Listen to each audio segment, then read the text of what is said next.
What is happening, you wonderful people? So with Predator Badlands releasing in theaters last week, there are now 7 films in the franchise, in the Predator franchise, not including both AVP films, so we're going to rank them from worst to best. Let's talk about it. What's your favorite scary movie?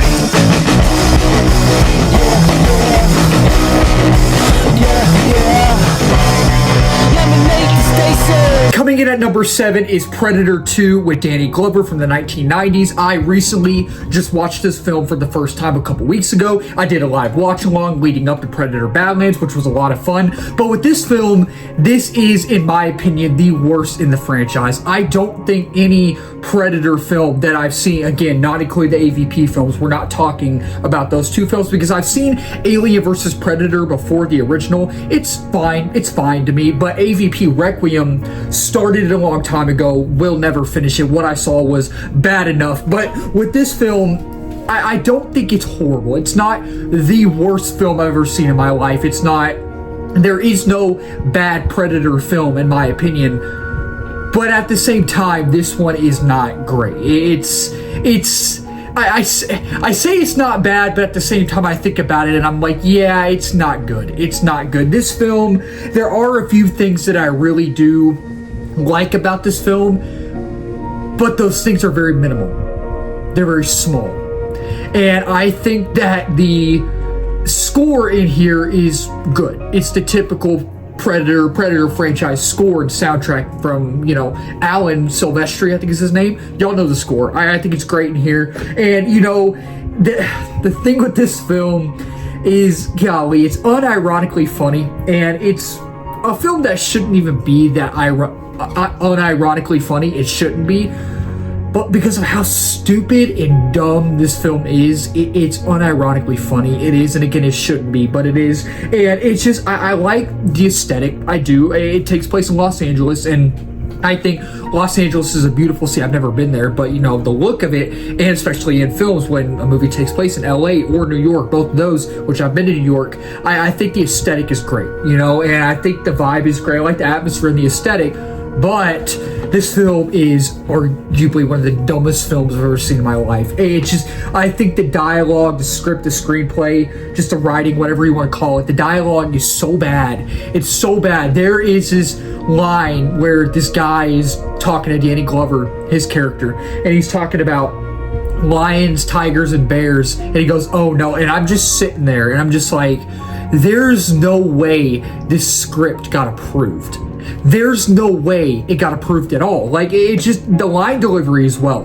The line delivery, especially in that line of dialogue that I just said, it's bad. It's really bad. And I think the acting is, it's just not great. It's just, the thing with this film is it's such a dumb film, and it adds nothing to the overall franchise. It adds nothing to the overall narrative. The characters are not interesting. The story is so dull and so pointless and boring, and it's just so soulless, and the pacing's not great. It's an hour and 50 something minutes long, which it feels like 3-4 hours. It's a very long movie, and there's no reason for this movie to exist. And I feel like maybe towards the end, you know, throughout the film, they kind of throw these lore bits at you, you know, with like the gun, and I think the gun's in here, and all that type of stuff, you know, mainly towards the end. But it's the Predator barely shows up. It barely shows up, and it feels like it's not even a Predator film, and I feel like it doesn't add anything to the franchise that's uniquely relevant or just interesting. Coming in at number 6 is The Predator from 2018. I recently just watched this for the first time during a live watch along a couple weeks ago leading up to Predator Badlands, so that was fun again. And with this film, I know majority of people despise this film. I know the fan base hates this film, and I have to say, this is not a perfect film by any means. It's not a perfect film. I don't need to watch it again. I probably won't ever watch it again, but I'm gonna go out on a limb here, and I'm in the minority when I say, again, not a perfect film. Again, probably wouldn't watch it again, but it's not bad. It's not horrible. I don't think it's horrible. There are some things that definitely do not work in this film, but there are some things that I found to work. I found some enjoyment out of it. You know, I think that, you know,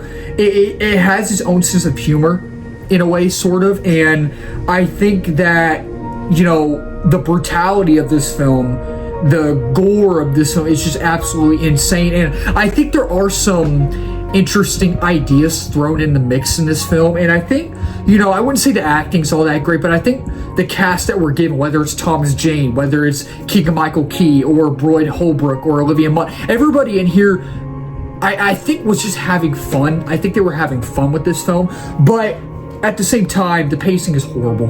The pacing just doesn't do anything for this film, and the dialogue isn't very good. It's not very good, and it just, there are some interesting ideas thrown in the mix, but at the same time, there are some ideas, writing choices, logical choices that I'm just like, I don't know why they decided to do that, but whatever. Coming in at number 5 is Prey. Now, I know majority of people absolutely love this film, and I am someone who thinks it's just fine. I think it's okay, and it's one of those things where, because I love Killer of Killers, an animated film earlier this year, you know, Dan Trachtenberg directed Prey, he directed that one, he directed Predator Badlands, and I really think that he is what this franchise needed. The franchise needed him to come in, and I hope he directs more films. I think he is going to direct more of these films down the line, which I'm hoping. I'm very excited for. And with this film, I don't think it's horrible. It's not a horrible film. I'm just kind of in the minority on it. I'm kind of mixed on it. But at the same time, since I really did like Killer of Killers, and since I really did like Badlands,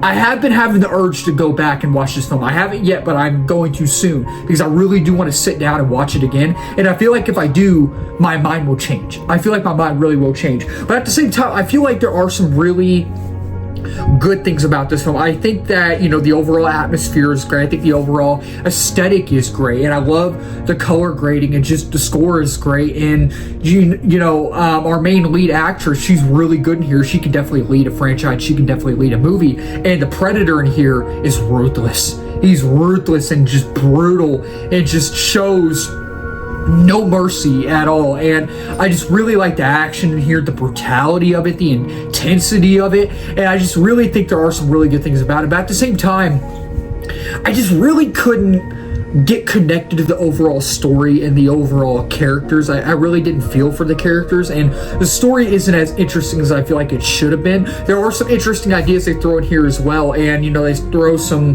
more lore in here, and when this movie leads up to Killer of Killers, and Badlands is now leading up to this, they're all connecting, and all of these films are connecting, even the other films in the franchise. And I really like how Dan Trachtenberg is connecting everything, whether it's Prey, Killer of Killers, Badlands, whether it's the original, or Predator 2, or, you know, Predators, if he's going to connect that, which I really hope he does. But I like how he's connecting all of these. So again, there's some things that work in Prey, but there's also some things that didn't really work for me in Prey. Coming in at number 4 is the original Predator from 1987 with Arnold Schwarzenegger. This is arguably one of the greatest films ever made. I have actually only seen this movie fully once, and I watched it for the first time couple years ago, I think, and I absolutely loved it. I think this is, you know, not my favorite film. It's not, but it is definitely up there. It's not in my top 10 films of all time. It's not, but it is arguably one of the greatest films of all time. I mean, everybody would say that. If you asked anybody, they would probably be like, yeah, it's one of the greatest films of all time. It's like one of my favorite films, you know? And I really think that it's just your typical, somewhat at times cheesy, but in a good way, you know, campy, but in a good way as well. Just action thrill ride that's fun, entertaining, action-packed, brutal. It's just it's filled with all of these one-liners, and it's just so much fun. It's one of those films where you can just sit back and go like, be like, man, I had fun with this, and I already want to watch it again. It's a fun film. I absolutely love this film. I really can't even think about my negatives for this film. I know I probably have some negatives because it's not one of my favorite films. Again, it's not a top 10 film, and I have my issues with it. But again, it's arguably one of the greatest films ever made. Coming in at number 3 is Predators. This one, there is something about, and I know majority of people really do enjoy this film, and I know there are a few people, you know, that are kind of mixed on it, so it's kind of divided. A lot of people like this film, a lot of people don't. I'm someone who really enjoys this film. I really do, and I know that might be a hot take, it might be controversial that I like this more than the original, I know, but I just, something about this film, whether it's the overall aesthetic, whether it's the atmosphere, whether it's the cast, the ensemble in here is great. You have Adrian Brody, Mahershala Ali, Danny Trejo, you have Walton Goggins, you have everybody in here. Like, it's just, the ensemble is great, and all the cast, they know what they're doing. They did such a good job in here. And the Predators in this film, the Predators are brutal. They are, I know I keep saying that, I know I keep bringing that up, but they're very intense in here. I know I brought this up earlier as well, but they show no mercy in this film. And I love the scene where that one character in the grass field is fighting him. He pulls out his katana or whatever, and I love that scene so much. And I just love the mystery aspect of this film. I love the mystery aspect of this film. I really do. And it adds so much lore to the franchise, and it adds so much more mystery to the franchise. And now that I'm talking about this film, I really do want to watch it again. And it's not like my favorite in the franchise, is not the best, but I really just found enjoyment out of this film, and besides the Lawrence Fishburne subplot, it's kind of weird, like in a way it works, but at the same time it's just kind of odd. Coming in at number 2 is Predator Killer of Killers. This is the animated film, also directed by Dan Trachtenberg, that released in June earlier this year. And with Predator Killer of Killers, when I started watching it, at first I was like, I don't know about this one. I was like, I'm not really feeling the overall story. I'm really not. But once it like put its foot on the pedal, it didn't stop. It went and didn't stop going. And I really love this film. And for multiple reasons. Like, I'll start with my negatives. I usually start with my positives, but with my negatives, because I have a few but not very many, I really do think that I like the animation. I really do like the animation in this film. But at the same time, I think the positives of the animation outweigh the negatives of the animation, if that makes sense. I really did like the animation overall, is what I'm trying to say. But I do think at times, the animation kind of felt choppy. It kind of did. And, I didn't, at first, I didn't see how all 3 stories connected. And it felt like at times there wasn't much Predator. Like, at times there wasn't much Predator in this film. And, it felt more like just a regular generic anthology film than a Predator anthology film, and it maybe it does take a little bit to get going. It takes a while to get going. And, I really, besides that, I really enjoyed the film. Like, I think that, the animation does look like an acrylic painting come to life, and it is very vibrant. It is. And I thought the story was intriguing, and I like how this film, if you've seen Badlands, if you haven't, I'm not going to give any spoilers. All I'm going to say is there is a mid-credit scene in Badlands which connects to this film, and also, this film connects to Prey, and I like how it's all now connecting. It's all connecting together, and I like the voice acting, and I think I think the writing is good. There's good action as well, and I feel like the world feels rich and it feels lived in as well. And it's very unique and nuanced, and I like the sound design in here, and there's good character development, and I like how all 3 stories connected together. Like, it makes it feel at first like you're like, oh, this doesn't feel like it's connecting, but once it gets going, all 3 stories connect, and you're like, oh, I like how they're doing that. I really like how they're connecting everything, and both post-credit scenes are absolutely utterly insane, and that we're gonna get more of this in the future. And what we're getting, if you see the post-credit scenes for this film, you know what I'm talking about, and I am over the moon hyped. I'm excited. Coming in at number 1, my favorite film in the franchise, Predator Badlands. I love this film. I was so looking forward to this film because I thought the trailers were really good. I thought they were, but I was also kind of worried because I was like, the marketing hasn't been very good. Like, the marketing was okay,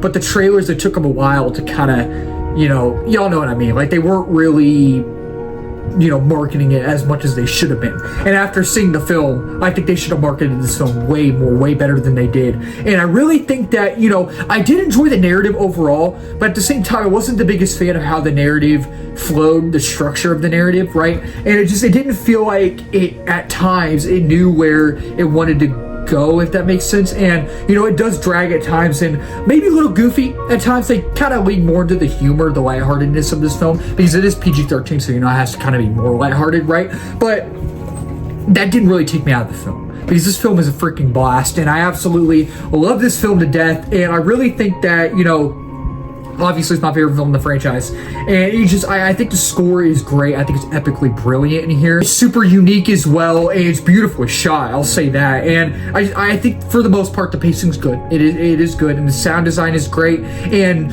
Dan Trachtenberg really does swing for the fences in here, with this being a PG-13 film and this being like a buddy cop, you know, lighthearted, sometimes humorous film.